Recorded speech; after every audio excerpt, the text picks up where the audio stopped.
There's a reality that you could always run into the wrong people. Yeah, for sure. That's real. They're just bad people. They got bad people. Like, some people are bad people, man. Yeah, they're bad people. I'm like, God, you're a bad person. And historically, that's always been the case. Yeah. There's always historically been bad people. Just evil mugs, too. Well, people that have been, mostly it's people that have been fucked over themselves. Yes. Mostly it's kids that were raised by horrible people in horrible environments, and they become that. That's most of it. I watched. I don't know how many people come out of the womb bad. No. You know what I'm saying?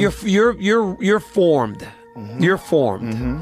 I watched those. I was watching one on 2020 the other day, called "The Dating Game Killer," bro. The Dating Game Killer. I heard about this one. Dude was a serial killer back in the 70s. And he was on the dating game. He was on. How? Yeah. That's a bad person, knowing he's got that many bodies out there. And he's on national television. How many people had he killed before he got on the? Bro, he killed a number. He killed a woman way back. Dude, could you imagine? Like, growing up back, like being an adult in the 60s and 70s, nuts. There is no internet. There is no cell phones. Women that were out there in the world were at risk for serial killers because you couldn't track them. This woman and her husband, or boyfriend, had went up to like Montana. The boyfriend got mad at her, left her. Just left her. This guy picks her up, kills her. They don't find her till like 2000, bro. And she was, when they found her, they found that she was pregnant at the time. He killed her, and then he killed a number of other ones. And then he went on the dating game show. He was a bad guy. And then, you can find that video, bro. The guy on the dating game. The Dating Game Killer is what he was called. I remember he looked real. He looked scary too, didn't he? And then, bro, they caught. Look at him. Look at him. They caught him because he was trying to take a little girl from a school.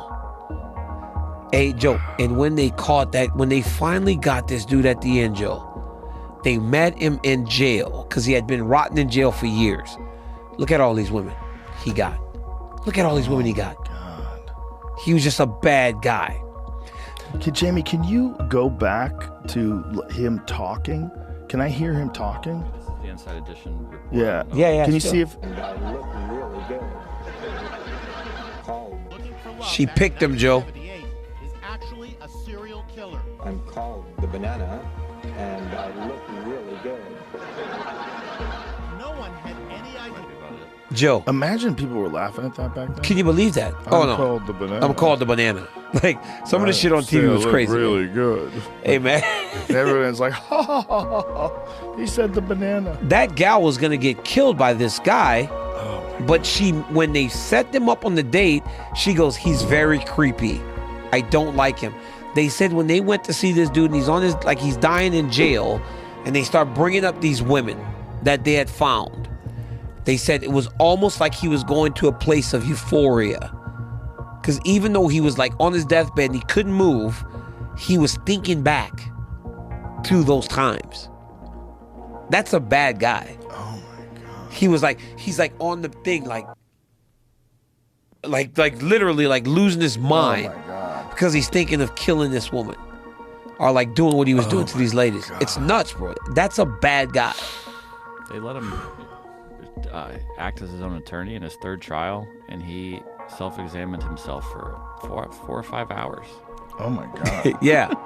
Dude, 2020. There was a guy that killed a bunch of people on the subway in Long Island, and then he acted as his own attorney too. They lose every time. And so he was questioning the witnesses. He's like, you shot me. What the fuck you talking about? You fucking shot me. You're lying. Yeah, the Really? defendant says that. Like, Oh my What God. are you saying, the defendant? But That's you that's fucking just- shot me.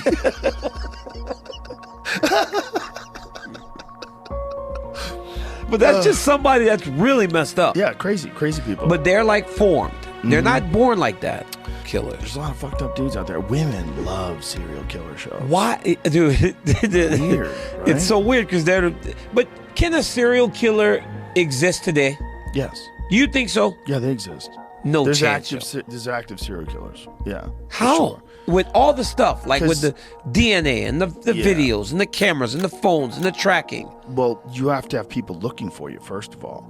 right? So you have to have left some sort of evidence Yeah. to begin with. Yeah, well, you're right. Like, there was a guy named Henry Lee Lucas, and there's a movie made about him called Henry: Portrait of a Serial Killer. I'm gonna watch And that. they don't know how much of this guy's story is true, because apparently he took credit for a lot of murders that he couldn't have done. Yeah. But he definitely killed a lot of people as well. And they would just pick people up randomly. They would drive around the country randomly, find someone and kill them. That's so bad. And if you do that randomly, it's hard to catch people. Yeah. Like if it's your ex-husband and he's been following you, tracking you, and you wind up dead, they look to the ex-husband. Yes, for sure. The ex-husband's been stalking her, there's Yes. some shit going on, and then you break them down under questioning. But if it's just a random, if someone just pulls up to a bus stop and shoots someone somebody, waiting yeah. for the bus and then gets back in their car and drives off and no one sees it. Yeah. Most times there is like it's weird, right? Somebody like is watching, because there was another guy that I watched. He was robbing a person of a drug deal or something, and the cops were questioning all the people and said, "Has anybody seen anything unfamiliar?" There was a white van parked, and this lady next door was like, "Was it this white van?" And she just had a picture. And it was what led to the guy getting caught. Wow. Because the lady it was 2 a.m, and she was randomly like up, which I don't understand why. And she saw a white van parked outside. She took a photo. Wow. And she gave him the license plate of the van that the people were using. So it's like, it feels like if you're doing something wrong, for the most part, somebody's going to witness it. Well, the thing is, yeah, you're very likely to get caught. Yeah. Right? Especially if they go looking for you. But there was this one dude that was studying, he was pursuing a PhD in criminology. So he's studying crime while he's a fucking serial killer. Look at his fucking eyes, man. All right, like, look at his eyes. Look at those eyes. Right, like, look at his eyes. Can you see in a person that, okay, this dude's a little messed up? Can you see that? Because there are people that there are people that say they can read people's energy and go, this person's energy is off. Some people have off energy, for sure. You can feel it? Yeah, you could feel it with some people. Do you feel like they're evil, though? Have you ever been around somebody and go, this dude's a little evil, man? I don't think of the word evil. I just think screwy. Like, this is something wrong here. This is a facade. There's some wild shit going on behind the surface. Yeah. And you can't really tell from a photo. But the photo does look crazy. That guy, the way he was looking at his attorney. But I bet if you looked in his eyes. Like crazy eyes. Yeah, crazy eyes. Yeah.